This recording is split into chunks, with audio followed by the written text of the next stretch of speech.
Hey there, I'm Myth197, and I'm going to be doing a demonstration of a Minish Cap any percent speedrun. This is going to be a submission video for Games Done Quick Summer 2023. So the last time Minish Cap was shown at a Games Done Quick was in 2019 by Quo, we have discovered a load of stuff since then. The run was about 1 hour 50. We're going to really hope to be hitting more than 10 minutes time save over that. It's going to be high 1 minute 30s. I'm pretty sure the estimate's going to be 140 something. It will be in the submission, so check that out. Just a little bit of housekeeping before we start out jumping straight into the run. Minish Cap's a little bit different to other games where there aren't regular points where there's downtime that we can take breaks to do donations. There will be points later on in the run, but the vast majority of the second half of the run is going to be quite hard to fit donations in. But the first half an hour, there's really not much going on, so it's going to be quite light-hearted. Donations can come in at any point. There's going to be a lot of banter going between couch, commentary, donations, whatever. Until we start hitting cool, crazy glitches, and the run really picks up. It's going to be quite difficult for myself as the runner to focus and do those glitches as well. So, yeah, if you are just interested in seeing, jumping ahead to the really cool stuff that happens, I've got some timestamps here. Yeah, as I said, the first 30 minutes are going to be almost entirely glitchless. We're going to do the first dungeon as intended. The second dungeon, Cave of Flames, there's going to be some cool stuff that's going on in there. That's going to be around about the 35-minute mark. It's going to run all the way through to the end of the dungeon, and then immediately after that dungeon as well, we're going to be doing a glitch. And that's going to take us to roughly the 38, 39-minute mark, and then around about 40 minutes for about 5 minutes we have, again, a light-hearted section, decent time for donations and stuff. Then, after we get the boots, there's going to be hard glitches for the next 10 minutes. It's tough, from 45 minutes all the way through to just over 50 minutes in. We got stuff in Fortress of Winds that's tough, and lots of explaining to do, lots of stuff going on. But then we got a boss fight. Also, boss fights are pretty straightforward in this, and they're not hard, but they're a little bit of downtime that it's actually worth having some donations reading during it. Templar Droplets is the next dungeon after that.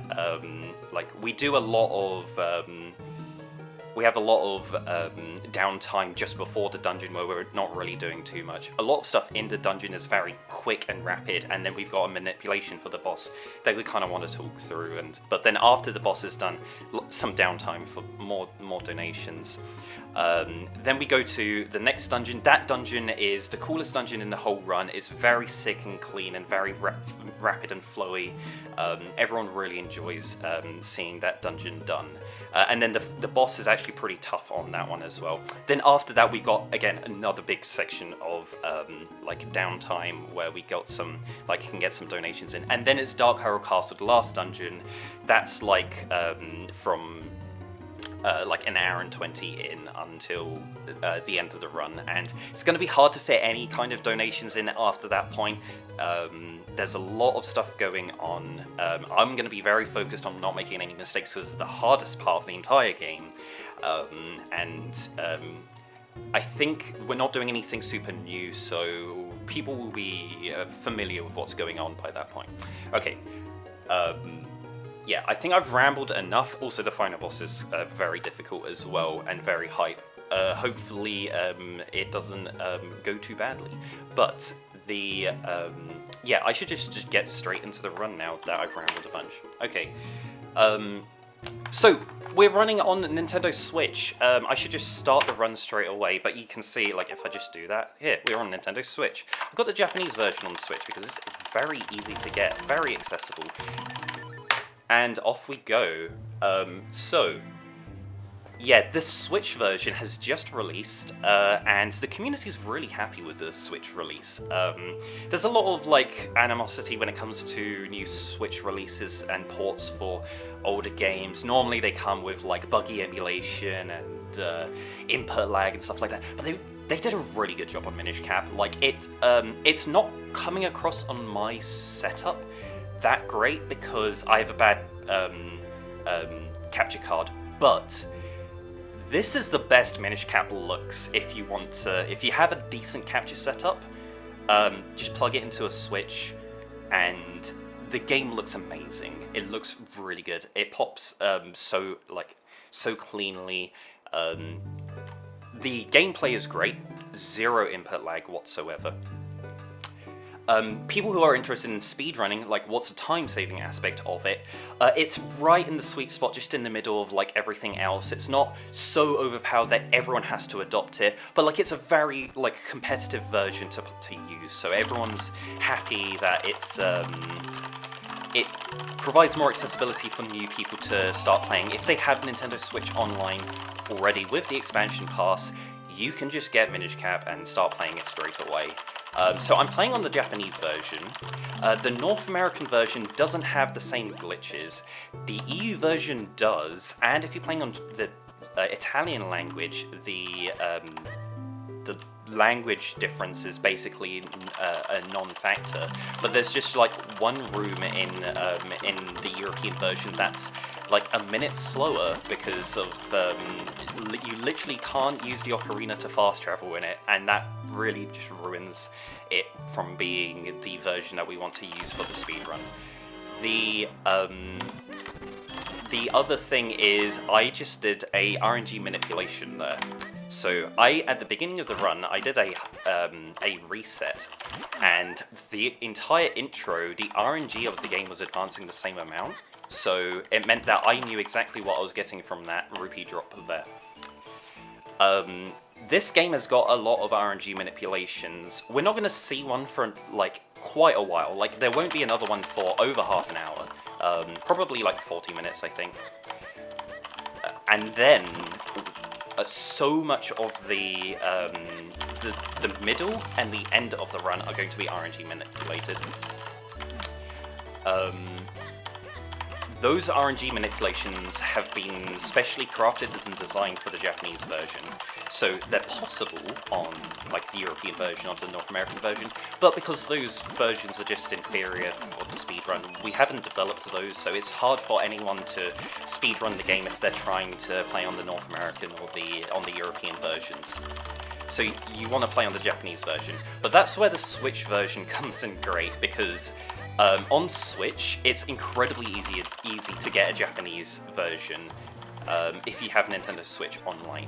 All you need to do is just add an account onto your Switch that has that's been signed into like the Japanese website for Nintendo. Like, it just needs to be a Japanese account. That's very easy to do. You just log into the Japanese site and then create a new account. And then sign in on that account onto your Switch. And then when you're on your Switch, all you need is your main account or whatever to have Nintendo Switch Online. And then on that, whatever that Japanese account is, you just go onto the store, and then you just download the GBA emulator, and that's it, and you're done. Then you can open up the Japanese version of the GBA emulator or whatever, with your main account, which has Nintendo Switch Online. And you can start playing Minish Cap in Japanese. It's so easy to get, honestly. In comparison to the other versions where we have, like, you have to soft mod a Wii U, or you need to try and find an eBay copy of the Japanese cartridge to play on, like a Game Boy player or anything like that. This is by far the most easy and accessible way to play.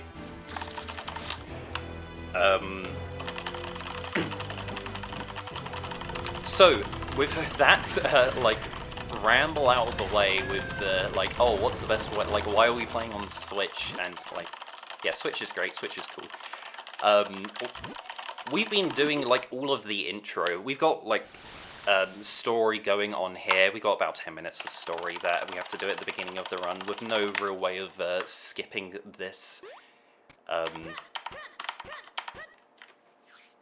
We have the story, like, explaining how, like, we know Zelda, we meet the villain Vati. Vati's going to be the main villain of this game instead of Ganon.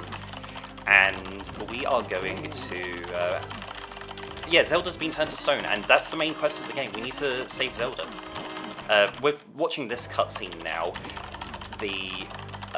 We're being charged with discovering the Minish, and we are going to... We've been given a sword, and I believe we also got the broken Picori blade, I think. Yeah, and then we are going to go and... yeah, we're going to find the Minish, and we're going to have to restore the Picori blade. And this is going to take us on an adventure around the whole world, but that's our quest. We're going to save Zelda, and we're going to beat Vati. So here's the main gameplay of the game.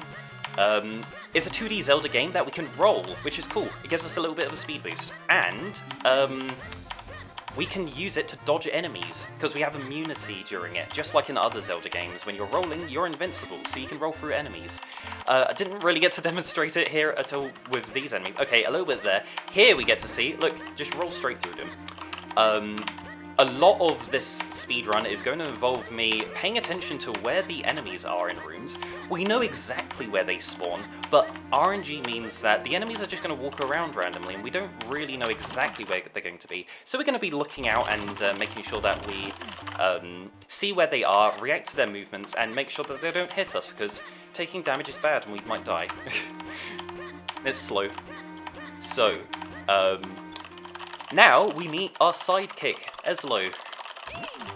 Eslo, infamously one of the most annoying Zelda companions, right up there with Fi and Navi.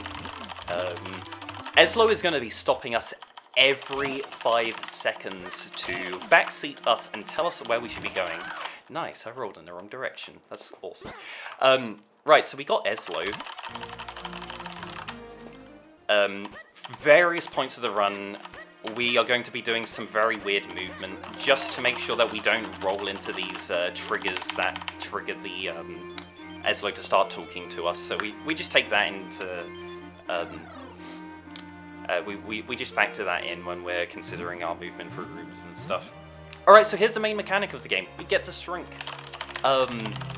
This makes the, this is like the second world aspect of games, of the Zelda games. They always had a design philosophy that games were supposed to have a second world. Like A Link to the Past had the Dark World, Ocarina of Time had time difference, Seasons had, you know, Ages had that. And yeah, Minish Cap is, yeah, we turn small and we experience the world from a different perspective. So half of the dungeons are going to be whilst we're small, and half of them are going to be big. For the purposes of the speedrun, it doesn't really matter whether or not we're, like, thematically small like we are now. Link's gonna behave exactly the same as he does whilst he's big. But later on in the run, we are going to be doing some glitches that involve using those portals that use to shrink. We're going to do some of them to get out of bounds, and you obviously can't do those in dungeons that you are Minish size, because you're already small, so there's no Minish portals. Alright, jumping back to where we are in the story, we've been tasked by like, we arrived in the Minish village, and we can't understand what any of them are saying. It's all gibberish, not because it's Japanese, but because, like, Link even can't understand what's, like, Link's supposedly capable of understanding Japanese in this, and he can't understand what they're saying. Eslo said to go and find someone that does speak Hylian. We found someone, they said to go get the Jabbernuts so that we can talk to people. We did that, we went and talked to the Elder, and he's like, oh yeah, well, you can restore the Picori Blade if you go and get all of the elements. So we're going to go into the first dungeon and do that. And off we go. We're in the first dungeon. I hope that's split right. Someone in chat could just give me a quick thumbs up that the split went alright. Oh. Cool. So we got Deepwood Shrine. This is the first dungeon. It's very much a tutorial dungeon. There's going to be, you know, nothing super crazy or difficult going on. It's just going to be introducing puzzle mechanics and stuff that you use to understand how they design puzzles for the rest of the game. And then, like, in later dungeons, are going to riff on elements of the puzzles that they've got in this this dungeon. We're not really going to be seeing too much of it because we're going to be doing glitches to skip the vast majority of it.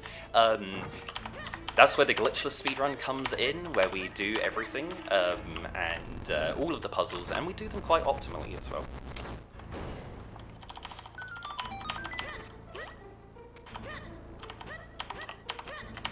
But this dungeon is going to be entirely glitchless, and we do have a glitch that we could do, but it's unfortunately a little bit suboptimal to do, and it's not the easiest thing to pull off as well. So it's a nice little bit of swag to maybe go for, but it's no one really considers it super vital or that entertaining. It's like, hey, we have a way of going out of bounds, and yes, we can use it to get to a later part of the dungeon. It's just a little bit too slow.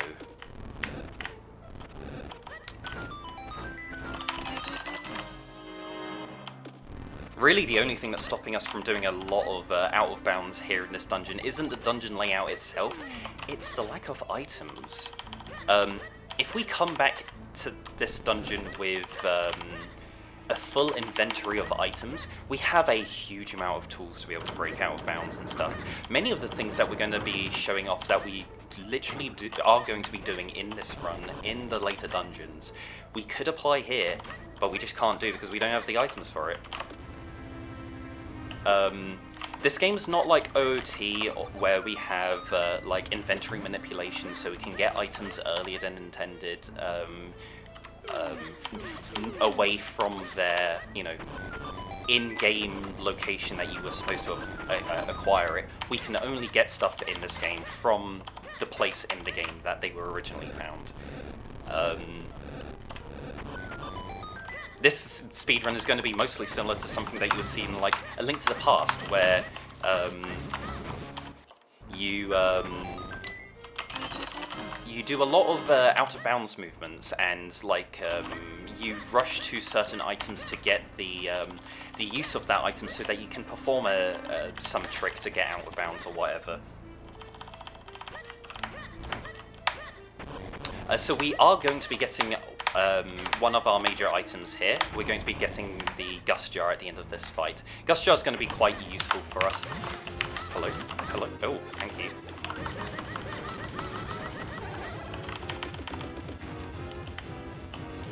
Hey, Haley. Yep, we got the stream going. Cool. Didn't 3-cycle that boss.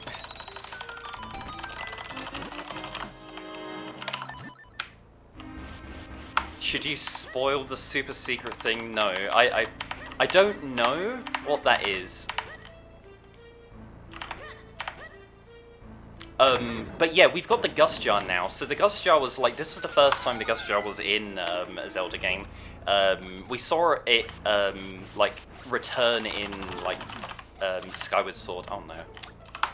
Okay, that's fine. I was like frames early on that. 1, 2, 3, 4, 5, 6, 7.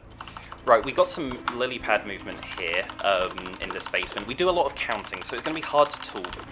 but I'm going to try my best to talk whilst also counting the number of like gust blasts I need to do in this section. But I may end up just having to count it out loud just to make sure that I don't mess up. 1, 2, 3. Oh, of course, a randomizer thing. 1, 2, 3.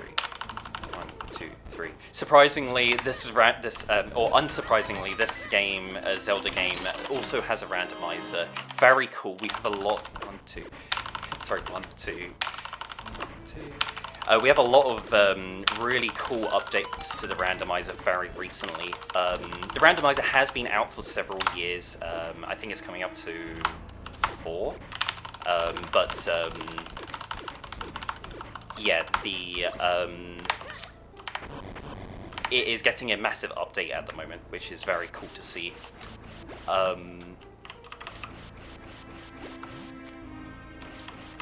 Yeah, so this dungeon... Yeah, we're getting to the end of it here. Oh no. We're going to grab the boss key from this spot here, and then we're going to go into the boss and then fight him. So that's the dungeon done. Nothing super crazy. And we're going to be encountering our first boss of the run. This is going to be Green Chew. Green Chew is it's quite a cool boss because, like, oh, it's a regular enemy in the game, but the only issue is we're small, so it's big. It's big in comparison to us.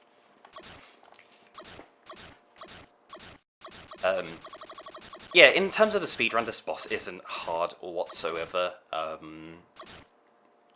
We just use the Gust Jar on it a bit, and then we sword slash it. This boss doesn't have a HP pool. None of the bosses in this game really have a HP pool. It has a cycle counter and a hit counter. 1, 2, 3. Yeah, so in the first cycle, we need to make sure we hit it at least 4 times. And it doesn't count how much damage we're doing, we just need to hit it 4 times. And then we use the Gust Jar on it again. It's gonna fall down. It always falls down on the side that it started wobbling first. This is second cycle, we need to hit it 5 times. We hit it way more than that. Can we get lucky and get a 1 jump? No. So this is third cycle. Okay, we get a 4 jump, a little bit unfortunate. If I was a little bit better with my Gust Jar use there, I could have got a 3 cycle. If you're lucky, you can get a you can get a 3 jump. If you're lucky, you can get a 1 jump. It's RNG effectively, and yeah, that's the boss done. Yo, Drunkle, how's it going? So that's the first dungeon done. That's the Earth Element collected. Gonna grab the heart container, because we took some damage. And we are going to head back to some story stuff.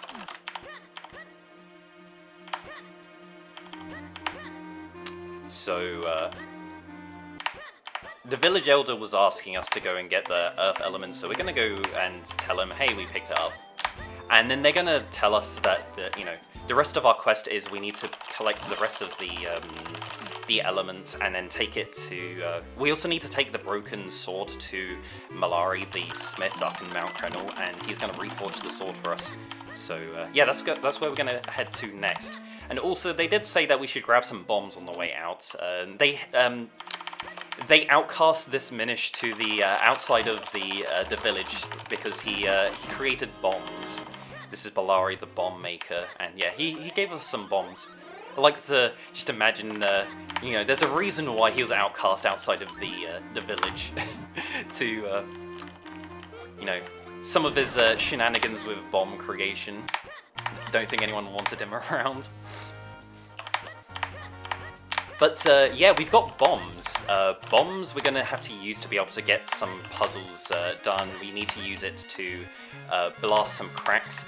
You saw what I did there was I held the bomb above my head when I blew it up, and it launched me forwards. We get some like damage boosts to speed us along. which helps speed things up a bit, a little bit of speed tech. And then we went and got a wind crest back there. That wind crest is a fast travel location, and we're going to use that because we're going to come back to this place later on in the run. So it's most convenient to grab it now. So this is a hurdy-gurdy guy. He's going to explain the fusion mechanic to us. Fusion was a mechanic created in this game so that you got some side content to do. We are going to skip that though. Like, he has a little tutorial here where he gets us to he locks us in with children and bullies us into trying to like to demonstrate the fusion as a tutorial. But we're going to skip that by just doing a save and quit to skip that. We've got some other side stuff we need to do in town. Like, we need to get a spin attack. Spin attack's going to be useful later on. Technically, we need the spin attack to leave town, but we're about to do a glitch to avoid that. This is going to be the first glitch we do in the run, which is going to be a little bit interesting. So, a thing about the roads here is they aren't considered safe tiles for respawning Link when he drowns. So the last tile we just touched there was that grass. Going to equip the shield, and it's going to respawn us back at that grass by the sign. We dragged the guard down, and the guard just isn't fast enough to come and block us, so we just walk to the side and avoid him. MM wishes they had something like that to be able to skip their guards in first cycle. I mean, I guess, I'm sorry, I'm not an MM runner, I don't really run it, I don't pay attention to the run, so I'm sure there are actual ways of avoiding that. I'm just finding stuff to say. Anyway, so we got some money at the moment. We made sure to grab money at the beginning of the run before we left Smith's house. So we have enough money to grab a bottle there so that we can water that bean and continue into Krenel. Here we're going to use a bomb here and go into this cave to grab some more rupees. And we're going to grab a fairy as well. Because we just did several bomb boosts, and we were taking some damage. The rest of this area is going to be a lot of damage taking, so we're going to, want to minimize that as much as possible. Very nice. I've been doing this strat with these bombs. If you may have noticed, I roll the second that I do a bomb placement. That is a frame-perfect trick, and I've just got it twice in a row, which is quite cool. This game is also 60 FPS as well, so it's not saying that you're getting in a frame-perfect trick in something like OOT. But that frame-perfect trick that we do with the bomb, we roll as we place the bomb. It bounces, and it cuts the time it takes for the bomb to blow up by an entire second, which is very nice. It's a little optimization that we go for. If you don't get it, you just place the bomb and nothing happens to it, so you just have to wait that extra second for it to blow up. So yeah, we got some hot spring water here. We're going to be using that to water a bean coming up.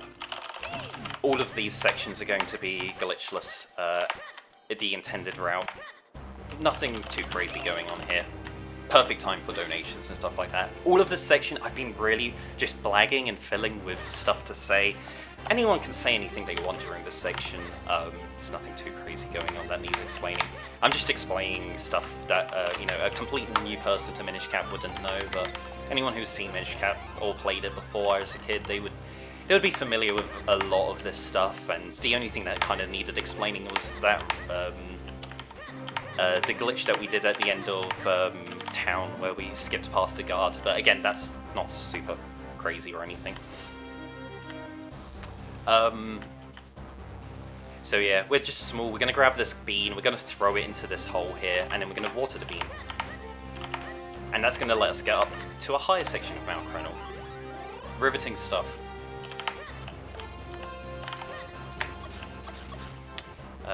Should really have my drink available. It's very awkward for me to grab my drink right now.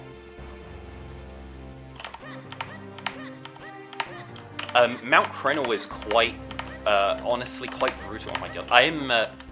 I'm trying my best to avoid damage as much as possible from enemies. Do not grab me, dude. That is so unlucky. That That drop rate is so low. I'm gonna get a text box as well. That's cool. The drop rate on those little grabby guys is so incredibly low. That was very surprising to see. Yo, I think we got a raid from someone. Twitch is a bit buggy at the moment, so I don't know. It just gives me a bugged out message.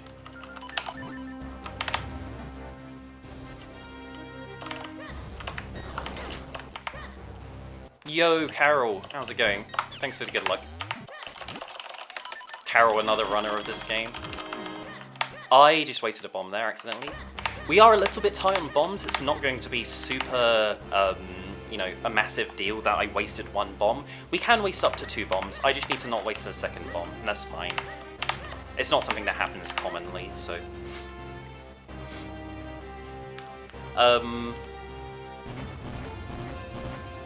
Yeah, we made sure we had enough rupees. We designed this rupee route so that we have exactly the right number of rupees to be able to buy the grip ring there. There's one more thing we're going to buy later on in the run. We're going to be buying a mushroom as part of the boots quest. Then that's the last thing we're going to be doing with money. We don't need to. We don't need any money after that point. We're going to make sure that we're going to grab some rupees on the way through Mount Cronal here. Good enemy RNG there, made sure that we didn't get bullied and hit whilst we were trying to pull the mushroom back. Always a little bit unfortunate when that happens.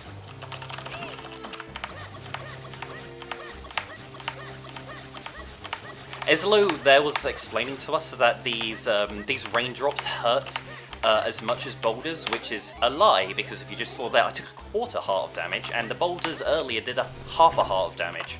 Fun fact. Also, A Link to the Past fans will recognise the intro rain theme and music that's playing at the moment. This game has a lot of nostalgic cameos, references and Easter eggs to other Zelda games. It's really fun for any fan of the Zelda games that hasn't played Minish Cap before to give it a try. It's super fun.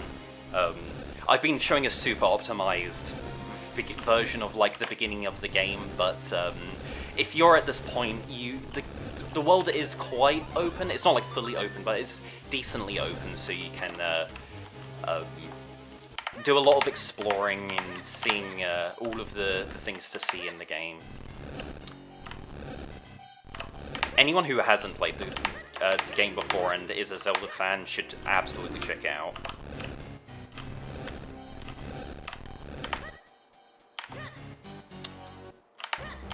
Some enemies here, not really giving us any problem whatsoever. Very nice.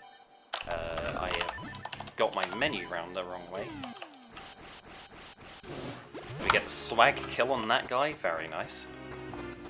And then we're going to use our bomb in here to blow that up. We have one bomb left. There is one more use of the bomb.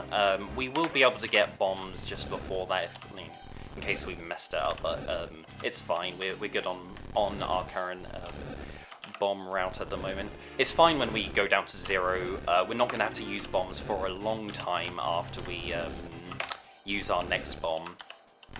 And we're going to be going past a lot of guaranteed bomb drops from specific pots to make sure that we have enough for later on in the run.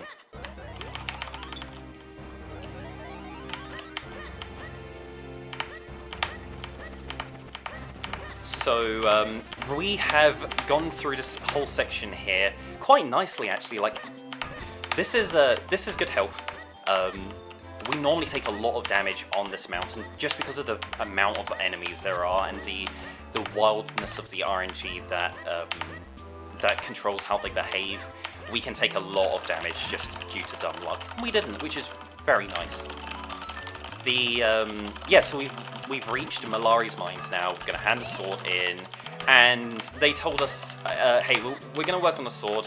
Go get this dungeon done, and then come back once you're done, and we'll give you a new sword upgrade. So we got that to look forward to after this dungeon. And now we're going to go into the second dungeon, Cave of Flames. Oh, there was a split. We're going to grab some backup hearts here just in case, just for safety. Didn't exactly need that, but always good to be on the safe side. Messed that up a little bit, but that's fine. Cool. The first half of Cave of Flames is going to be a little bit intentional, a little bit on the intended side, glitchless. Then we are going to be hitting into some real crazy glitches that are going to wow some people. So please don't. Nice. I definitely needed that help. The last run of this demonstrated no glitches in this dungeon, so being able to demonstrate the new glitches here is going to be super cool.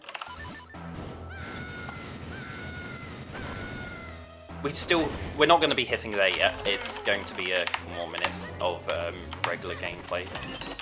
Gonna grab a bomb drop there, and then we're going to be using this guy to blow that open. Do a little snooker cannon shot there and take out both of those bob-ombs at the same time. Got some enemy fight going on here. We use a gust shot to kill those Helmosaurs at the beginning easily, but then we do a nice little swords technique called slash stabs, where we get 2 quick hits in and kill them. Those enemies have low enough health that or they have a sweet spot of health where 1 slash is not enough damage to kill them, and 2 slashes actually overkills them. So a stab does a little bit less damage, but is still enough to kill it. So yeah. We got a little bit of a Minish section here inside of a dungeon. We've got these Minish portals inside of a dungeon as well. We're not going to be doing the glitch that uses that yet. That will be in the next dungeon. But before we get to that, we're going to have a cool glitch coming up in the next room. This is angle retention. So, we're going to be using a hole in the ground, and we're going to be jumping out of that hole with a diagonal angle. Normally the game doesn't think that Link can move, that can have a diagonal facing value. So a lot of things in the game mechanics will make assumptions about Link having a cardinal facing value, up, down, left, or right. And when Link is doing stuff like grabbing and pulling objects, it will look to see, is he holding, like which direction is he holding, and go in the opposite direction to that. Because of that oversight, we can pull objects diagonally, like here. 1, 2, 3, 4, 5, 6, 7. What we just did there is we deleted the loading zone to leave this room. We're going to pull the pillar back into bounds now to grab the key because we need it, and now we're going to do out of bounds movement to skip a section of the dungeon. 1, 2, 3, 4. And this is a blind setup that we do that it should be very consistent, and yep, we made it to a bridge in the later section of the dungeon, and we skipped having to use a small key and ride a minecart. That is known as minecart skip. Now we've got a mini boss fight going here. Got a nice little setup that we do there, and that is the mini boss over. Very clean fight. And we get the cane. The cane is a unique item in Minish Cap, which lets us flip things over, which we'll demonstrate with this pot. For a heart, and then we can also flip that over. Now, normally we would have to use the cane to go and get a second small key, but because we skipped the first locked door, we still had the first small key, so we can skip directly into the basement. That saves about 2 minutes.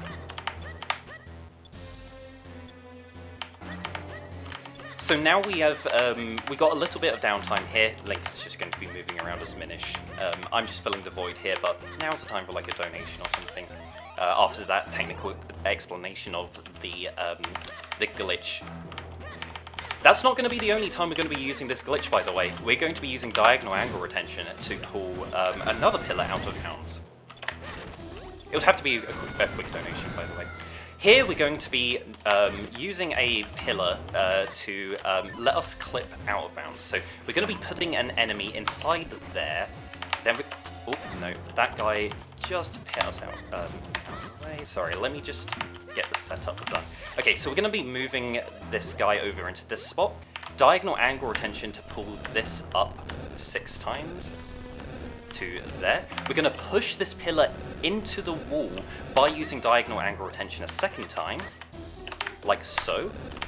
And with this setup, using diagonal angle retention, grabbing the pillar, we get popped up onto layer 2. We're now above all of the walls and everything, can walk out of bounds into and past the boss door and into the boss fight. And that is Cave of Flames done. All of these glitches in total save a huge amount of time. I want to say like 4 or 5 minutes, I'm not sure. We just skipped getting the boss key through the lava section, which is a very slow section of the dungeon. It was a very, very good discovery that when this was discovered in 2019. This was discovered literally less than a month after the GDQ run that quoted last for GDQ ends at SGDQ 2019. So it was just missed out on. We are also, this isn't going to be the only time that we're going to be using diagonal angle retention. We're going to combine it with a special mechanic in the game where you can use the cane to fire at a hole, and then you use it to spring jump out of the hole. If you combine diagonal angle retention with that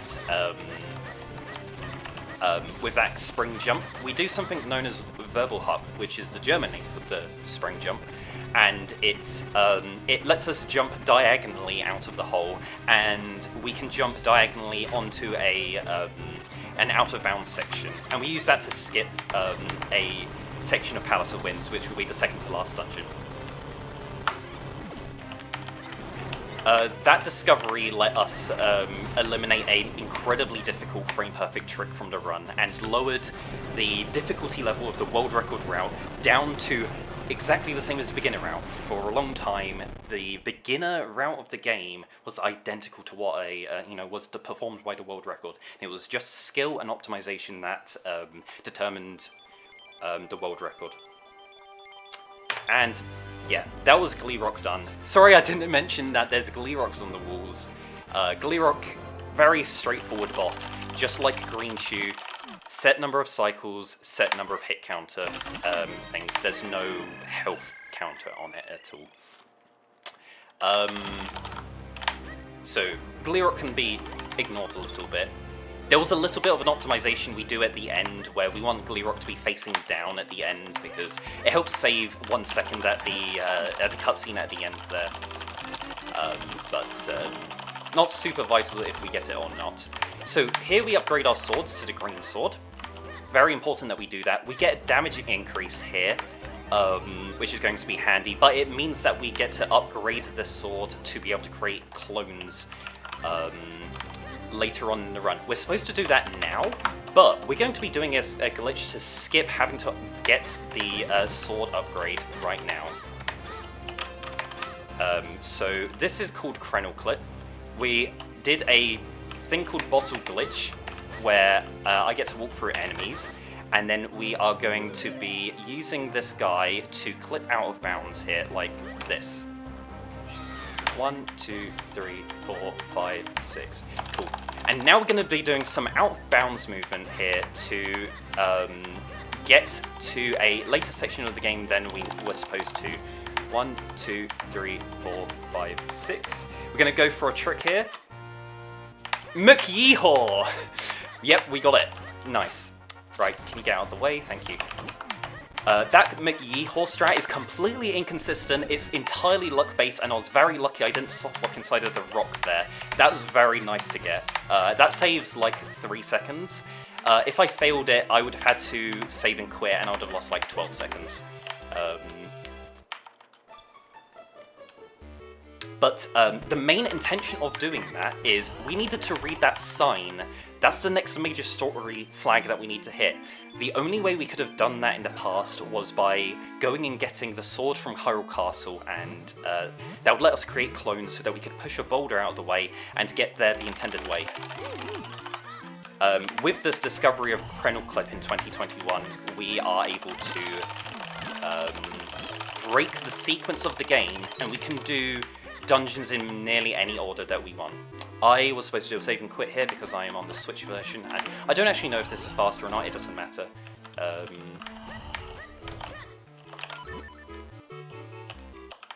But yeah, why did we have to read that sign? Because that starts the boots quest to continue the game. We need the boots to be able to do to get to the next dungeon. We have to traverse the swamp, and we can only do that with boots. There is a TAS-only strat of being able to do it, but a full route hasn't been demonstrated with that yet. So it is possible that a low percent run will not do what the any percent run does anymore. It used to be like that for a while, but recent discoveries meant that we can potentially skip the boots entirely in the run, which is quite interesting. So this is the boots quest. Bit of downtime. I'm going to be filling it with more facts and trivia and stuff about like what glitches are in the game and you know, what the development of this speedrun has been. It can be filled with donations or anything. Basically, we need to go get a mushroom, and the mushroom is going to wake up the shoe seller so that he can give us the boots. We don't have any major skip for this yet. The best idea we have is skip doing this entirely and go to the second dungeon, get the ocarina, and then with the ocarina we can come back to here and get the boots if we need. But if we've skipped the boots to get the ocarina, I doubt we'll come back later and get the boots on a later trip anyway. Ooh. So,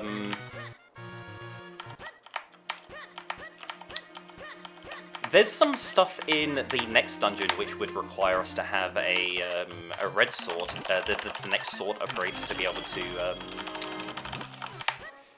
in order to be able to progress through that dungeon. But we've got some cool glitches that we're going to be doing in the next dungeon. Next dungeon is going to be very hectic. It's going to be very difficult to walk and talk with that.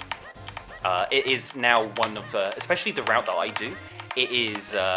Definitely one of the hardest parts of the entire run, outside of the final dungeon, and some certain very specific tricks.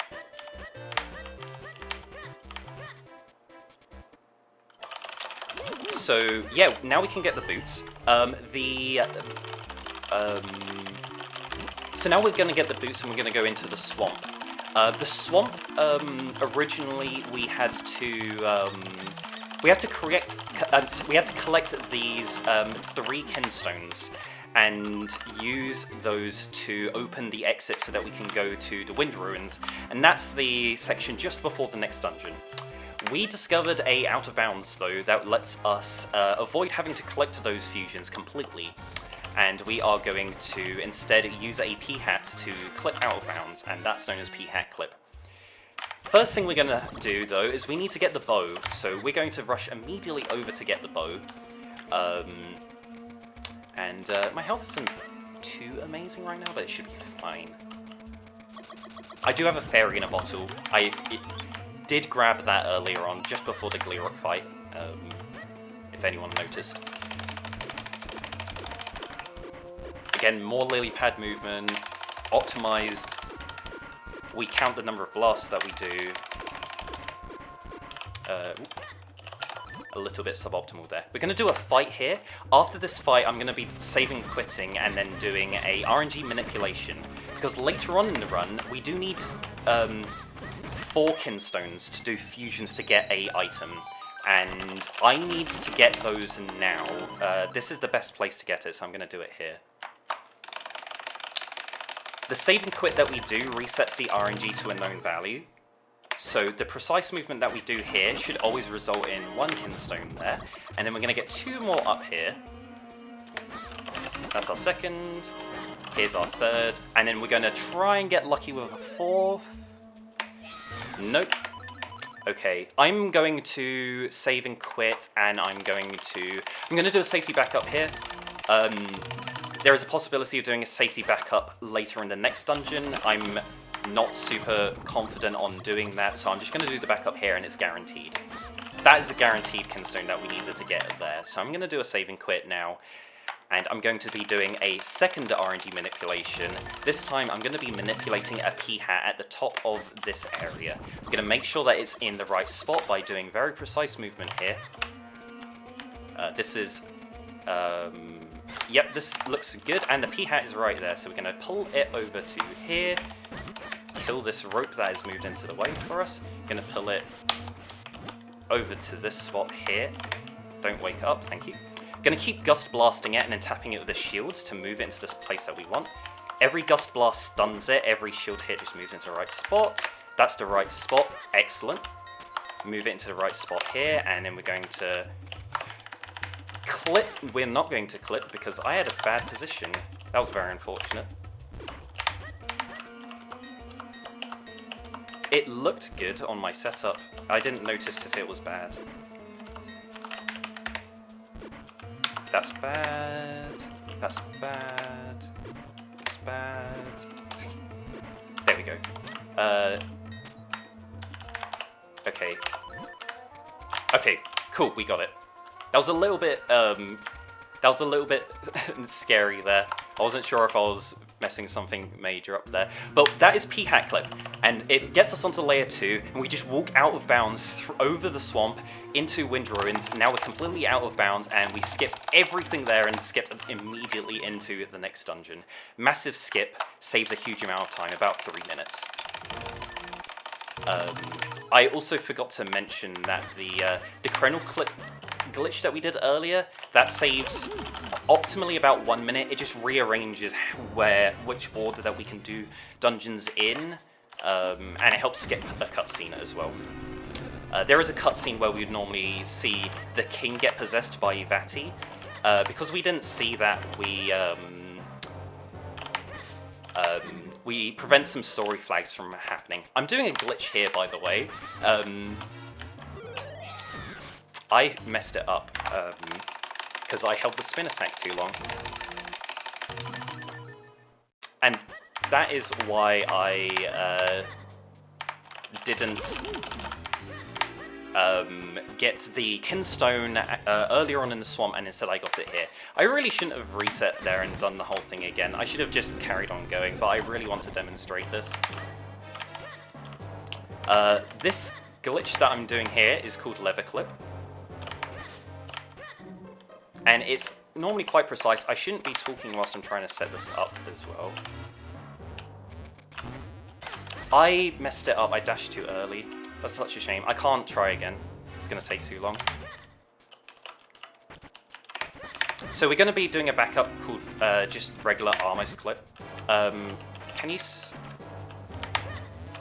Okay.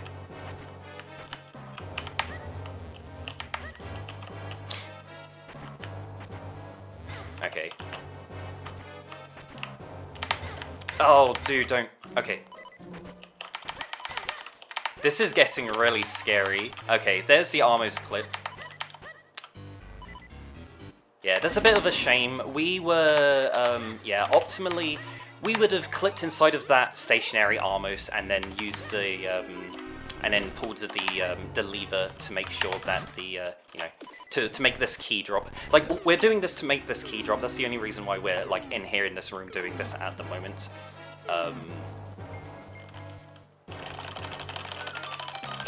But yeah, we would normally clip inside that first Armos doing the trick, and then we would be able to pull the lever straight through the Armos.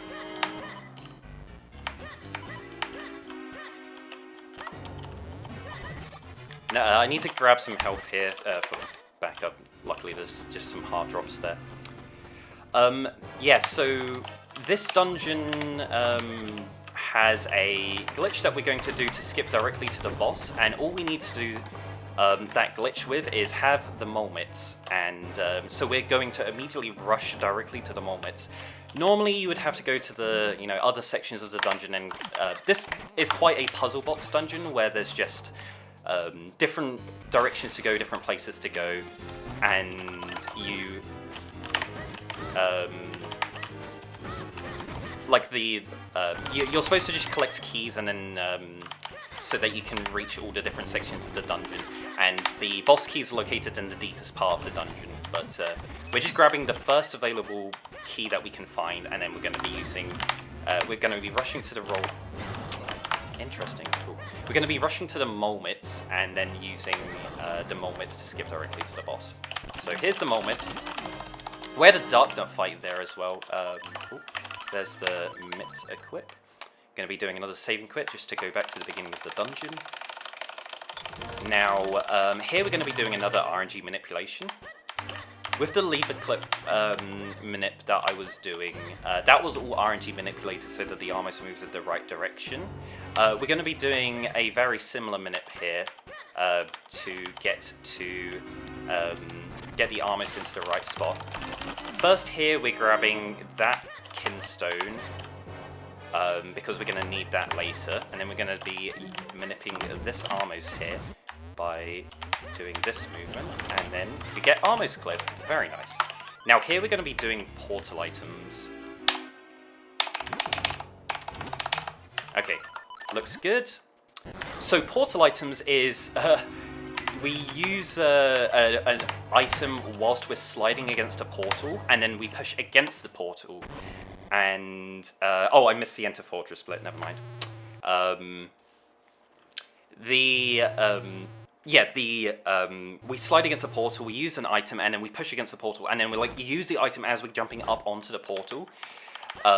With the mitts, it gives us some recoil, and it dislocates us from the portal a little bit higher. And then when we jump off the portal, we are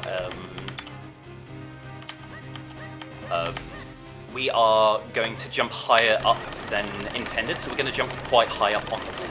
And then we just time that with a bomb explosion. We placed a bomb at the right spot. I did some pause buffering to make sure the bomb was at the right, on the right set of frames. And then, the bomb boost pushed us up out of bounds. And now we got the Mazal fight, and we just went out of bounds to go into the boss fight. It was very important that we jumped down the ledge, by the way, to enter this room on the correct layer. If we're on layer 2, we can't interact with anything, and we can't jump down, so we had to be on layer 2 entering the fight. So Mazal's quite an interesting fight. It incorporates, being Minish and being regular sized. So we use the bow to damage the hands, because this is a Nintendo boss. We got the hands with eyes in it, and making sure we're grabbing these arrows that drop out of this, because we do need to make sure that we have a high number of arrows for later on in the run. And then when we shrink down and go inside its head, we got the dig walls that we can use the mitts to dig through.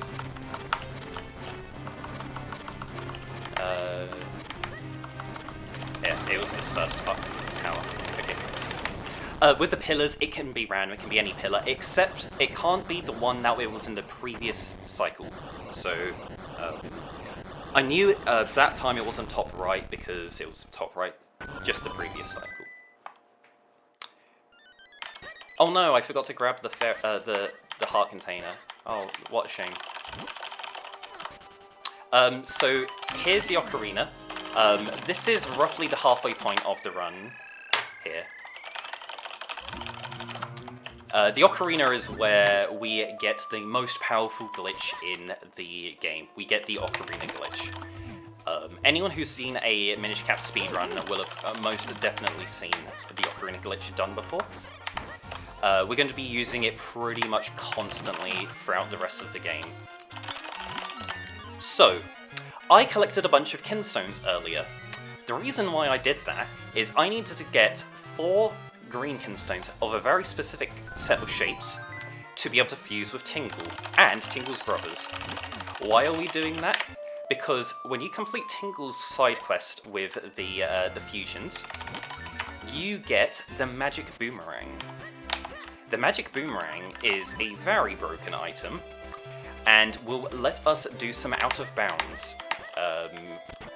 in combination with a boss door. We can also do that with the lantern instead of the magic boomerang, but unfortunately we don't have a way of getting to the lantern. The lantern's in the next dungeon, and we need to get the magic boomerang in order to get to the lantern. I'm doing another fusion there. That is just for quite some time in the future. We are going to be going to the second to last dungeon, Palace of Winds, up in the sky. and that portal opens a shortcut to there, but it's an early version of the area that we're not supposed to be able to get to the dungeon from, but we use Ocarina Glitch to let us just skip directly to the dungeon, instead of having to do a lot of other stuff in the game, such as going to the graveyard. Now, I currently have a green sword.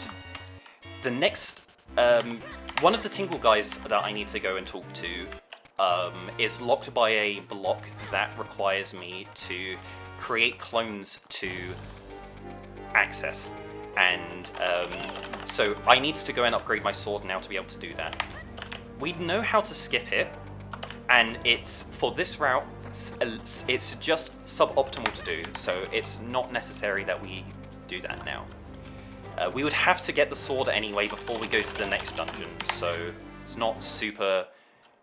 It's a massive time loss for going to the castle now and grabbing it. This is just the best time to do it. We have the boots so we can dash quickly, we have the ocarina so we can fast travel after we get it.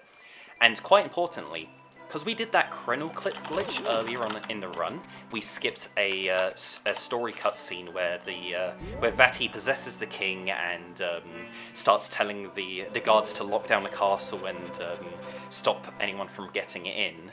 Because that hasn't happened, the guards haven't locked down the castle, so we can just walk into the front door.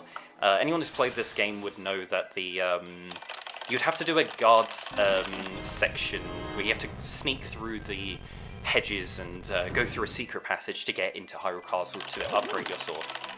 We've skipped that, and it saves quite a nice bit of time. So we upgraded our sword. Eslo read the tablet and explained like a little mechanic, a little tutorial mechanic on how we can create clones to solve puzzles and stuff. And that's just a little tutorial on how we can create clones. We charge our sword up, and we step on those pads, and we can create clones.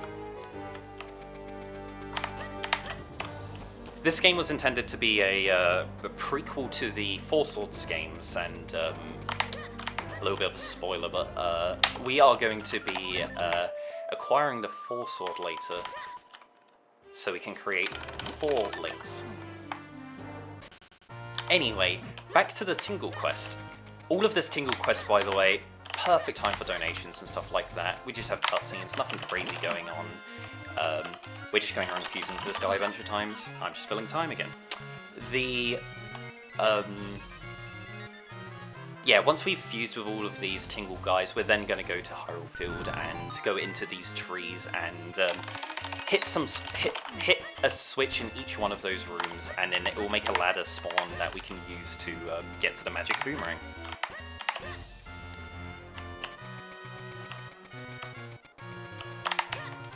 And very nice little slip strat I did there. And yeah, here's where we're going to create clones. This is why we needed the clones. We can do a complex trick to skip this cave and jump directly up here without having to get the red sword. As I said, it's cool. The new world record route for this game does it, but I never explained it at the beginning, sorry. There is a...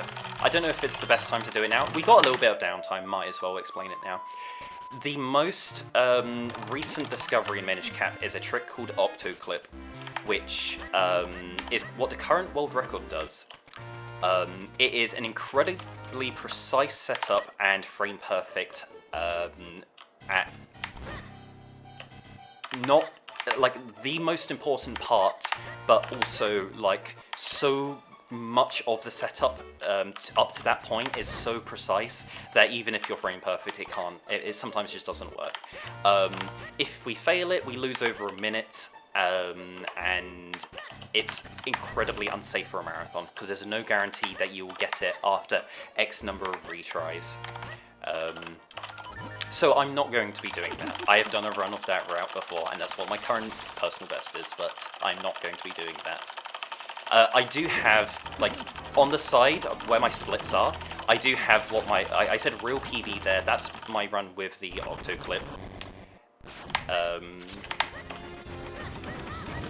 And, sorry, we were just doing a little fight there with these moblin guys.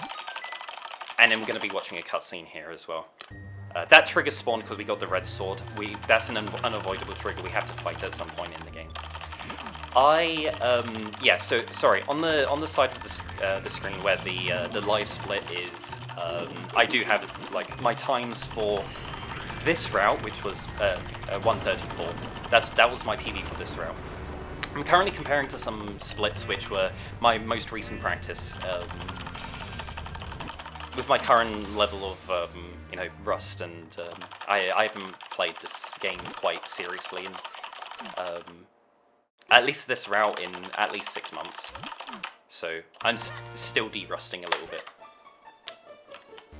Might have been a little bit obvious in Fortress. So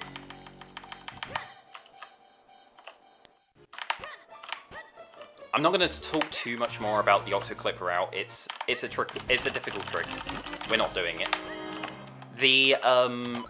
What I will be doing though instead is I'm going to be doing a death abuse. We're going to be going to Lake, and we're going to make sure that we're going to damage down to low health off of this enemy. And then we're going to be doing our first Ocarina glitch. So I damage down onto low... That is incredible. I've never had that happen before.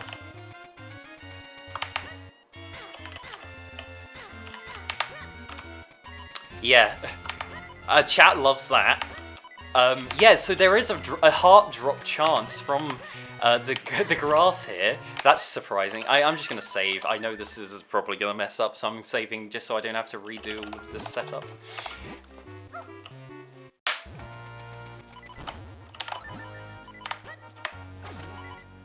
Okay, we got it. So we died the frame that we opened the door with that setup. I got the OG first try. Very nice. Ocarina glitch. And yeah, I didn't really explain Ocarina glitch, but from what people would have known about Ocarina glitch, you can just walk over water with it. The Ocarina glitch is quite a complicated glitch. It effectively prevents Link...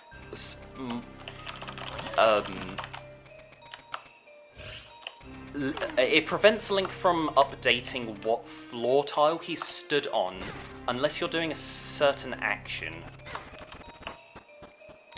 And the... like, if we're dashing and we're walking or whatever, that's not updating. Really, the only time we're going to see this value updating is going to be when we roll. Oh, okay. So... also, Ocarina Glitch is a frame-perfect trick. We need to press up and then the Ocarina 1 frame after, like so. We do a little bit of a diagonal sliding setup there. It's known as modern, because the classique way of doing it, very French names, was to just YOLO press up and then the Ocarina at the same time and hope you get it. If you were mistimed, please don't hurt me. If we were mistimed on the up input, we would walk down the stairs. The optimization of modern with that diagonal slide is to prevent us from walking down the stairs accidentally, which if your practice doesn't happen, but because I a little bit rusty, did mess that up and walk down the stairs. But Ocarina Glitch is a repeatable trick. You can just keep saving, quitting, or keep just retrying it over and over again until you get it. So, what I said with the Link doesn't update what his floor tiles are on, we used that in conjunction with this staircase right here to get up onto layer 2. And then because Link doesn't touch whatever floor tile, like he doesn't pay attention to whatever floor tiles he's touching, he didn't touch the tile that is like lower your layer because you're on a stair. He didn't touch the stair tile, so Link stayed on layer 2 and then walked over the top of all of the walls, and then we got access to the boss key before we got to the small key. Now we have a small key, we're going to use it. Very nice of these OGs, by the way. Just saying. Very happy when we get this first try. We're going to be doing a sequence of glitches here. So we did Sorry, I'm gonna have to do this setup here. Like this. Okay.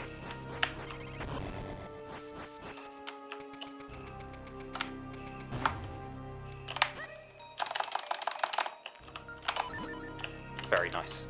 Okay. So that was boss door clip. We used the magic boomerang, like I said earlier, and we used it in conjunction with the boss door. Whilst we're holding the magic boomerang, we the transition from opening the boss door doesn't transition us into the next room. And because of that, Link gets placed out of bounds, and in that out of bounds position, we can walk to a later section of the dungeon. We needed to have Ocarina Glitch active in order to stop us from falling down the wall. And then we did a very complex setup with like falling and then pause buffering, throwing the boomerang, and then I did some complicated outbound stuff. That's all a sub-pixel setup to make sure that we are on the right pixel when we land in the following room, that I didn't roll down the wall in conjunction with the Ocarina Glitch. A little bit tricky, but all of that meant that we got to the blue warp early. With the blue warp early, we can hit the first switch of this dungeon. There are 2 switches in the main room of this dungeon that open the boss. We just activated the first switch. We have to do it in that order, otherwise it does softlock the game. So we hit the first switch, and then we're coming down into the basement, doing another Ocarina Glitch, doing a lot of out of bounds movement here. This is all very simple, it's just dashing in this very set route here. Playing the ocarina to cancel the Ocarina Glitch, jumping down the ledge, and then we are at the very end of the dungeon, and it's just skipped 10 minutes of very slow and very tricky dungeon movement. And yeah, we're going to activate this switch now, and we're going to activate the boss. Oh, please. Oh, I don't know why that's so... I really need to stop making my real Link at the top and always make the real Link at the bottom, because I've in practice I've killed my clones trying to push the thing, because there's a tight window you need to hit, and you can slide around it, or you can, you know, accidentally have your clone inside of the wall and then it breaks. Oh, did I forget enter droplets again? Sorry, I'm really not paying attention to live split. I will split on Earth Element for sure. Also a little bit worried about health here, so I'm just going to grab a couple of pots with hearts. We can't go directly to the boss yet. We can't beat the boss without the lantern, so we need to go and fight the mini-boss, the blue electric tube. Now, this dungeon's hecticness and wildness is out of the way. It's just boss fights now, so nothing crazy with this boss fight either. Now's the time to have a little bit of a break. We got a little cutscene here, so just grab a drink. And yeah, now's a great time for donations and other stuff going on, because that was a very dense section of very tricky stuff. Explanations for what's going on as well. By the way, I do have my splits hidden, so I'm not paying attention to what my splits are. I'm just splitting when I'm supposed to. Blue Tube's very similar to the first boss, Green Tube. The only difference is there are parts of it where it's on an electric timer, which means that it doesn't, it's invulnerable. We can't use the Gust Jar on it, so we just need to wait for it to not be electric anymore. But other than that, it's identical.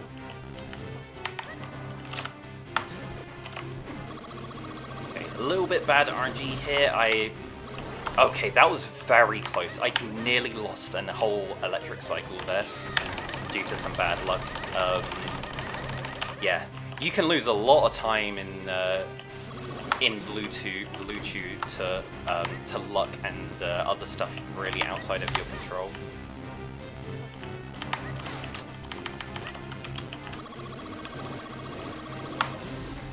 Please. Okay, cool.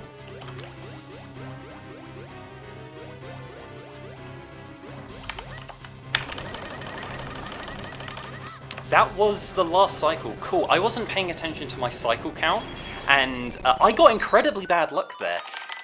The blue chew was not supposed to do a one jump and then run around and chase me around the arena like that. That normally happens after the first and second cycle. Normally the third cycle it jumps 5 times, and then at the end it will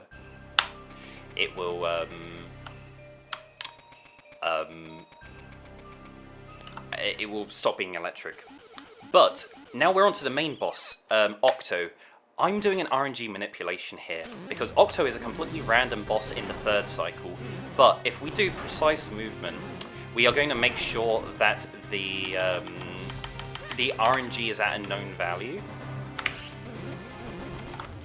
So I'm going to equip the lantern here, run up to this spot, and yeah, we're paying attention to our position and where Octo's moving and rock patterns and stuff. This section here, this is completely scripted, so we know exactly what Octo's going to do here. This is going to be a suck, then it's going to fire a single rock, and we're going to ricochet that back. Now it's going to do another suck attack on us. We're going to move out of the way for, and it's going to fire 2 rocks, and then it will freeze again. And then this is the second rock. 1, 2, 3, 4 rolls, 2 down, light the tail on fire, and going to stand in the bottom left corner. Now we're watching the rock patterns. We get hit here, that's good, and then that looks like a 3-roll pattern to me. So as soon as Octo starts moving, I'm going to do 3 rolls. 1, 2, 3. And then we get 3 rocks in a row, like so. And that is the manipulation. The tricky part of that is just recognizing what RNG you got just from the pattern the rocks drop, and that was the pattern that we do 3 rolls and it works, so that's the boss. The boss used to be really hard earlier on historically in the game's history, because it used to be completely random.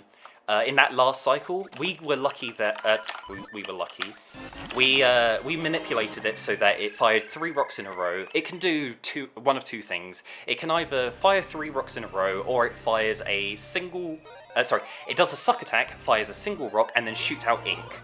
If it shoots out ink, that loses 30 seconds. So because it fires a rock, and we need to hit it back with 3 rocks to be able to kill the boss. The worst case scenario is you get 2 inks, which can lose an entire minute, just to luck and RNG outside of your control, if you play absolutely perfectly. So it's very vital that we do get an RNG manipulation to make sure that we don't lose a minute to luck. But anyway, that's Templar Droplets over. We got a little bit of downtime here again. We're just going to be upgrading our sword to the blue sword so that we can go to the next dungeon. We had a cutscene with the king, the ghost king, in the grave,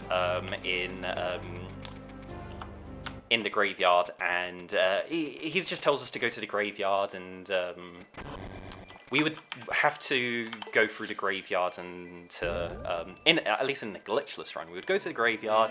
It would let us go up through Veilfuls, up into Cloud Tops, and then go into the Wind Tribe and go to the dungeon that's there, Palace of Winds. That section is normally really slow. It takes like 15 minutes.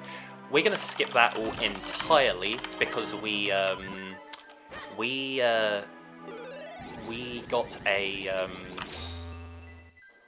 a red kinstone fusion earlier. We made a portal back when we were collecting the boomerang, and we're going to go into that portal and we're going to use that to gain access to the Wind Tribe early, and then we're going to use Ocarina Glitch to skip directly to the dungeon. Alright, actual reminder to split when I enter the dungeon as well. Welcome in everyone that's new in chat as well. Appreciate all of the good lucks and everything whilst we're doing this submission video. Yeah, everyone jumped in during Templar Droplets, which is very involved. There's a lot of stuff going on, so a lot of stuff I need to talk about and explain, so this is the first time to catch my breath. Very nice Ocarina Glitch. I'm very happy with how I'm just getting these Ocarina Glitches first try. I'm just getting frame perfect tricks first try today. Yeah, nice. I'm going to be a bit safe here, and I'm going to grab a fairy.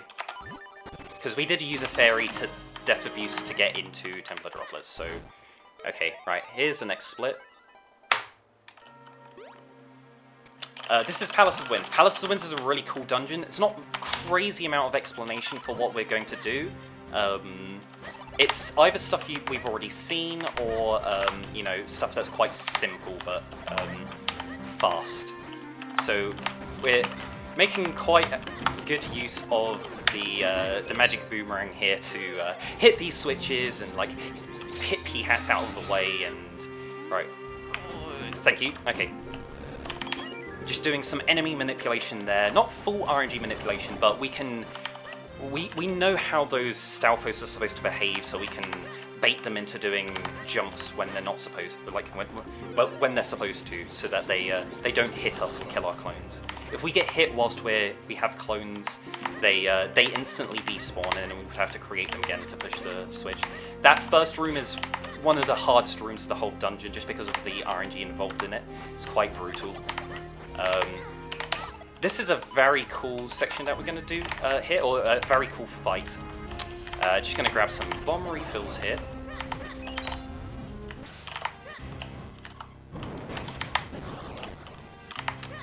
And we're going to combine the lantern to insta-kill these Wizrobes with the bombs to kill them, and get a very quick one cycle, and that is the cape. We get the cape quite early in Palace of Winds, because really you need to. The dungeon is entirely designed around use of the cape. But the cape's very broken, and we're going to be using it to completely skip certain floors, like that. That's known as Dream Jump. That's a consistent setup that always works, as long as you do the right movements. We'll also be doing a little optimization here by jumping onto the clouds from a lower cloud, and just jumping to the top of the room. So here is a new trick. This was also discovered in 2021 along with P-Hat Clip and Krenel Clip. This is known as Stair Clip. A lot of clips were discovered in 2021. We're going to fall out, we're going to void there to reset our subpixels. Do a pixel alignment to that spot there. I am loving how I always hit those incredibly precise pixel perfect setups like instantly. That is a incredibly precise setup. That is pixel perfect. You normally have to walk back and forth a little bit just to make sure that you're aligned on the right pixel, but yeah, hitting that first right is very, very nice. And then we just do some out of bounds movement from that dash and go and get that small key. Now we are going to do diagonal angle retention again, like what we did in the Fire Temple, but in conjunction with the cane hop. We're going to spring jump diagonally to avoid having to open that locked door. That's called Werble Hop. So they're the two, like, newish discoveries in Palace of Winds that really make this dungeon super fun. There is, if you don't do those things, the sections you have to do are quite slow and boring, or incredibly difficult glitches that are frame perfect and incredibly precise to do. These ones are far easier, and beginners of, like, rookies, if you're learning the game for the very first time, they're completely completable for anyone of any skill level to do. So here we're going to do this fight. Just do a couple stabs and slash stabs. Kill those chain soldiers, grab this key mid-air, glide over to the other door. We have just the right number of keys here to skip having to do this slow section and just open the door directly to the big key. And we've got a big key, which means we can open big doors, and you know what opening big doors means? We get to go out of bounds. We're going to be doing another boss door clip, this time with the lantern. Exactly the same as the version with the boomerang, but we just walk to the side a little bit and we get popped up onto layer 2. Now on layer 2, we're just going to walk out of bounds, like over the top of everything here, and skip directly to the boss, because the boss is also on this floor. The dungeon is designed where the first half is we scale up through the floors 1 to 5, get to the very top, get the big key, then drop down to the first floor again, and then continue from the first floor all the way back up on the inside of the tower, and then get to the boss. So we just skipped the entire second half of the dungeon by doing that. And we're in the boss straight away. This is Georg. Georg is a quite difficult boss to do when you're starting out, and also for a lot of experienced runners as well, it's still very difficult. If you're rusty at all or haven't practiced it very much, it's going to be a real pain. It's a real skill check, and also there is some quite a decent amount of RNG involved in getting decent patterns there. Having to talk and react to all of the stuff that's going on is quite difficult, but we are making sure that we're not taking any damage. Yeah, I shouldn't slash down like that. Please give me good RNG. It gave us good RNG. Excellent. No! Oh, thank you. Okay. Phew. I nearly lost some time there, but that wouldn't have lost a huge amount of time. Okay, this is a very nice fight. We got saved by RNG there. Yep, cool. Oh, okay. Oh, that was a very lucky boss fight. Really happy about that. That fight can go way worse, so that was really happy to get something like that. Oh. Phew. Alright. Now we have another downtime. From this point on, for the next 5 minutes, I think, we have 4 minutes. We have just cutscenes and getting to Dark Horror Castle, so the final dungeon. So perfect time for filler and donations and other stuff going on. The final dungeon is really hectic.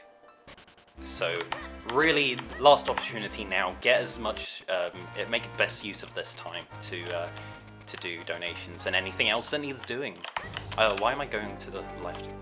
Some any percent muscle memory. There's some weird glitchless muscle memory I've got going on there, or any other route really. But yeah, we're just gonna rush straight back to the sanctuary again. Upgrade our sword. We go to Hyrule Castle.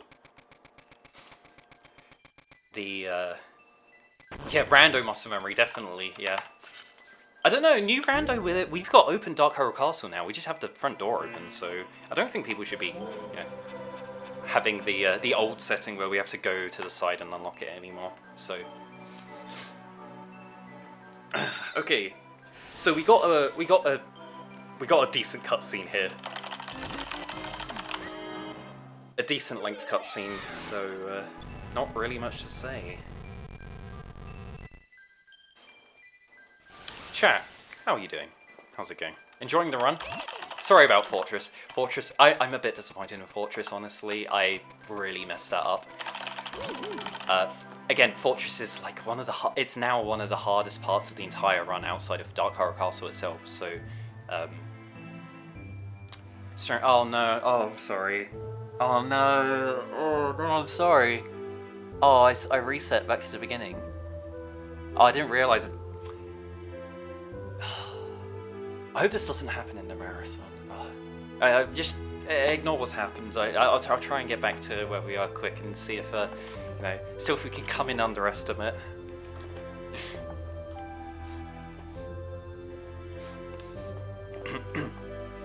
We can add another hour and 20 to the run, right? Wait, that's new. That's not in the intro. But yeah, there's just a cutscene that's a replay of the intro cutscene. We have the stained glass windows in this room. Vati is like, you have revealed to me where the secret power is hidden. It is inside Zelda. It has been inside Zelda this whole time. Now I will extract that the power from Zelda. You can't stop me now. Evil maniacal laughter. Pitch shifted version of the happy mask salesman from Majora's Mask. Nice little Easter egg there. It is the same audio clip. Right, we're doing a little glitch here. Oh, dude, I was actually a pixel low. I thought I was a pixel low and needed to move up. Okay, never mind, we're not doing the glitch. This is known as cutscene walking, and we basically activate the ESLO trigger that's here at the same time as activating the people. And it just lets us walk and do other actions whilst, instead of being frozen right now, I can't walk. Instead of being frozen during the waking up animations, we would be able to walk and save about 10 seconds. Here I'm doing a subpixel setup, by the way. Yep, no, this is fine. Please go away. I don't want you to do that. Go away. Thank you. Oh, dude, I messed it up. I walked diagonally for a brief amount. This is stair clip again, but we're doing it in Dark Horror Castle to save a little bit of time. I'm obviously not saving any time, because I'm doing this very, very... Okay, cool. That second attempt was completely luck-based. But the whole purpose of doing this is to skip having to save the king in the dungeon basement, and we're going to save a bunch of time by just skipping that, breaking out of the basement, and going to the main entrance here. We're going to enter and exit out of the main entrance to set our save and quit location. So when we save and quit later, it's going to put us back there instead of down in the basement, because we're stuck if we're staying in the basement. Tight strat here. This is cannon room strat. Nice, got it. I've been failing that a lot recently. I had to do a little bit of practice. Yeah, it looks precise. It looks a little bit scary. It is a little bit. You just set a save state before that and practice it a bunch, and then you get consistent at it. It's just muscle memory. A lot of these tricks are just muscle memory. I'm gonna create clones here in the next room, so just start charging a little bit earlier. So this is to get a small key. It's just faster to get this small key than a small key we would get later on. Now I'm going to do a save and quit just to save a small amount of time. We need the menu anyway to get the Ocarina and boots, because we're going to be doing Ocarina glitch. Now we are going to be breaking Dark Horror Castle in half. That stair clip I showed at the beginning of the run was a very new discovery. Again, it was the same time as the stair clip was discovered in Palace of Winds. But now, from this point on, this is the same Dark Horror Castle route that we knew about from 2008. This is still the most optimal way of doing Dark Horror Castle from the moment we first discovered Ocarina Glitch. I'm grabbing an extra bomb drop there just in case. I don't need it. It's just for fun. I'm gonna kill the final boss with the bombs. I can't if I don't have any bombs, so grab that free bomb drop. Cool, so we get a small key there. Gonna do another save and quit. So this dungeon is a big square. It has 4 corners. That key we just got was in the bottom left corner of the dungeon. And so we got access to that from this floor by going out of bounds with the Ocarina glitch. And yeah, we can use Ocarina Glitch, get to any staircase like this, go up the staircase, and bam, we're on layer 2, and then we can walk wherever we want. We're going to do exactly the same movement, but instead we're going to go to the right now, and we're going to go to the bottom right corner. Oh, I was a little bit too high. Yeah, you can see where the edge of the room was there, and I was just on the corner of it, so I bonked instead of transitioning. So we're in the bottom right corner, we're going to get another small key. Now, from this corner, we can get to the second half of the dungeon by doing some precise cape jumps through these doors. We're going to do the last Ocarina glitch here. Last Ocarina glitch of the run. Nice, very nice. Gonna do a jump here, like so. Yep, very nice. We just check that Link's hat is in the right pixel alignment. It's just a visual cue that we use, and then we hop. Here we just press the cape a couple of times whilst holding diagonal, and then we eventually clip through. If you have the right timing of rhythm of pressing the cape. And then, yeah, we jump over those chain soldiers, we kill them, and we spawn the red wolf. And now we're in the second half of the dungeon. We skipped a huge amount in that by doing that. Also, we still have Ocarina Glitch active, so we can walk over walls, over terrain and stuff, to skip having to wait for this moving platform. Ah, damn it. Never mind. I was slightly mistimed on my movement there, which meant that that I fell, but it's not too bad. The movement I did there made sure that I always respawn down the bottom. This is a tight fight. Cool, nice, perfect, and there we go. That was a very clean DHC, very happy with that, by the way. I don't know if that golded or anything, but, you know, it was a very, very good fight. A good section. Yeah, only time loss was falling off in that other room, but that was very minor in comparison to House. Oh wait, no, it would have golded anyway. The beginning of the room was awful. I'm not paying attention to my run time anyway. I need to be paying attention to the rest of this. So, we had to activate that cutscene to be able to get access to... Oh, very nice RNG from those dark nuts there. They were perfect. That's exactly the RNG you want to get from those guys. Yeah. So we killed the Black Knight, we got the blue warp. That lets us have access to the big key, as long as we have 4 small keys. No more crazy glitches from this point on. It's just, we're going to grab a small key. We're going to go and get the boss key the intended way. We're going to go fight the bosses in the intended way. We're going to do it optimally. And yeah, this is just now skill from this point on. No crazy glitches. It's going to be very difficult. I'm not going to be able to fully walk and talk everything, because I'm doing an RNG manipulation here. 3. I'll try my best to keep talking, but some parts I may just need to be completely quiet and look out for certain visual cues. I'll try and talk through what I'm doing and the boss fights and how they're going, but yeah. Very vital that I keep the RNG manipulation going to make the bosses behave exactly how we want and do them very quickly. If we fail at any point, the RNG manipulation fails, and we'll have to fight the bosses with no RNG manipulation, so we have to react, and it's down to how well we can predict how the bosses are going.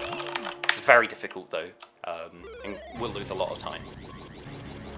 So this room is a little bit tricky.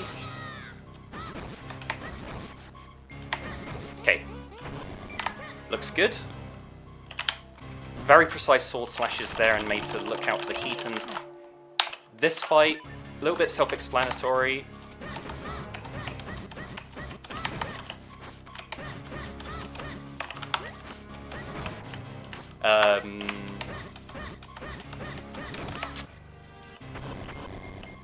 Oh, damn it. Never mind. Yeah, we got a Kinstone drop instead of the Rupee. We were 1 RNG call too late. That's a shame. I shouldn't have done that extra... I did an extra slash by accident. Yeah. I messed up fight up at the beginning with the Black Knight. A little bit of a shame. So, Vati 1 and Vati 2 are going to be completely unmanipulated. If you can get the RNG manipulation going at least into the Dark Knight fight, you do save quite a decent amount of time. But this is going to be complete luck now. Well, not luck.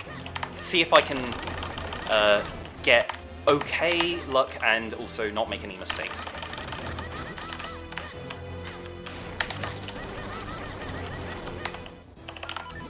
Okay, so that is first cycle down. This is Vati 1, the first set of Vati fights.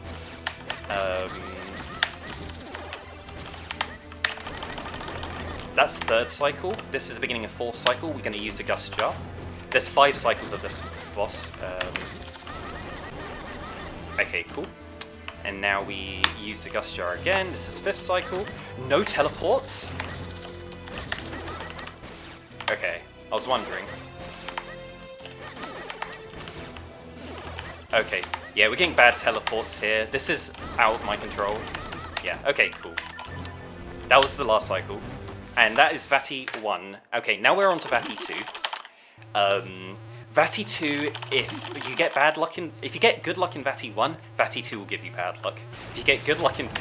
if you get bad luck in Vati 1, normally Vati 2 isn't too bad, but I feel like my Vati 1 fight was way too nice, so... This guy, is he gonna give me good luck? That's the question. Okay, that's the first cycle done.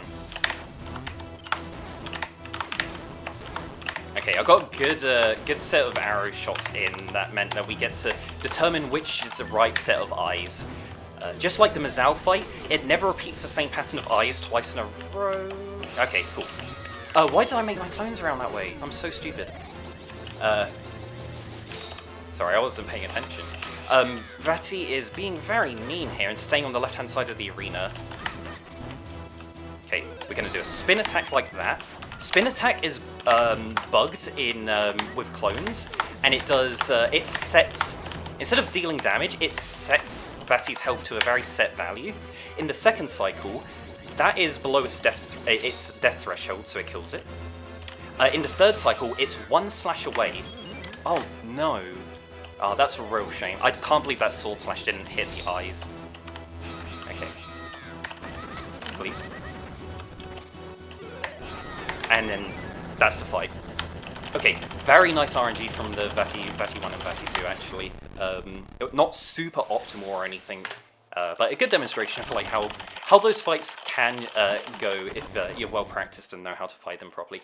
That fight can end up like that Vati 2 fight can end up being like 5 cycles long if you don't do the spin attack strategy with the clones, because the health value that we set it to by doing the bugged spin attack, it's a lot lower than its max health. So we would have to be hitting it for a long time to be able to do enough damage to bring it down to that that health. Also, like, you may have seen the clone patterns that I was making.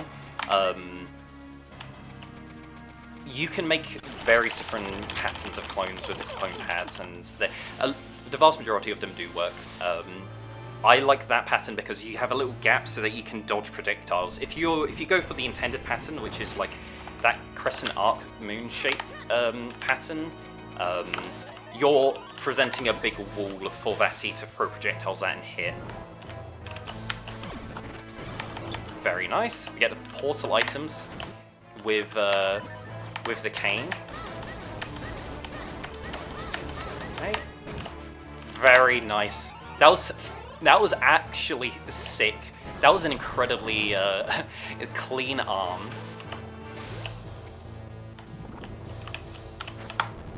I was a little bit early on that portal items.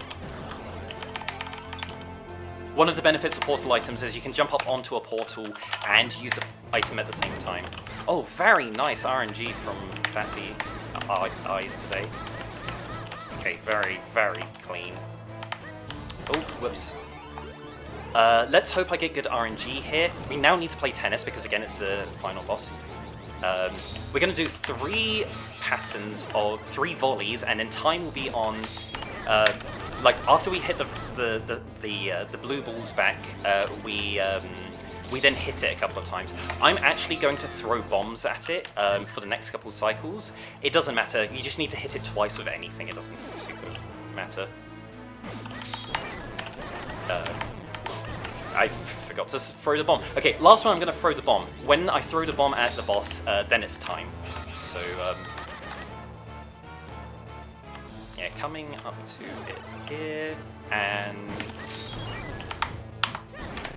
time. Oh my god, I got a 137. I was not expecting to get a 137 because of that fortress, but very interesting. I had my splits mute like frozen the whole time, so my first completed run after as my first D-Rust run was a 137.51. Then I did a second one, which was whatever this PB is, which was a 37.20, and then yeah, this is a 37.50, and I'm still feeling a little bit rusty. My estimate is going to be a 140 or 142, however I'm feeling. Check out whatever the submission time is. But this run was full of mistakes, and I could get something like a 36 or a 35. If I do get a 35, I would have been incredibly happy though, because I would have played very, very cleanly throughout the whole run. But yeah, that's Minish Cap. That is the state of Minish Cap now in 2023. Obviously, World Record Route does do a far more difficult trick, so the top 3 that you're going to see on the leaderboards are going to be people that do that route, but you don't need to do that route. You can do something very similar to this.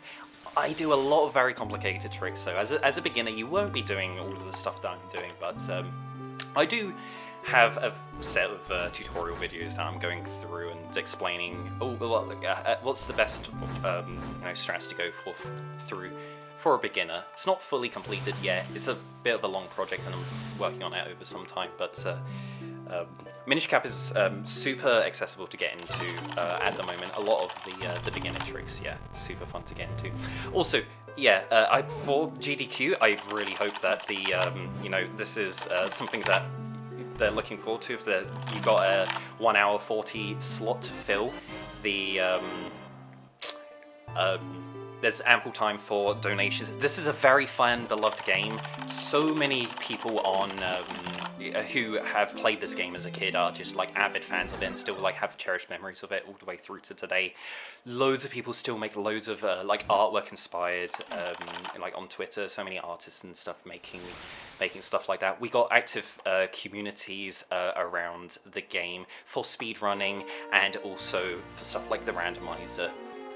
There's a lot to be getting on with Minish Cap, and it really deserves to be featured as like one of the highlights of the Zelda franchise, like some of the other games. So yeah, thanks for watching the submission video. I hope it was very informative and enjoyable to watch. Take care.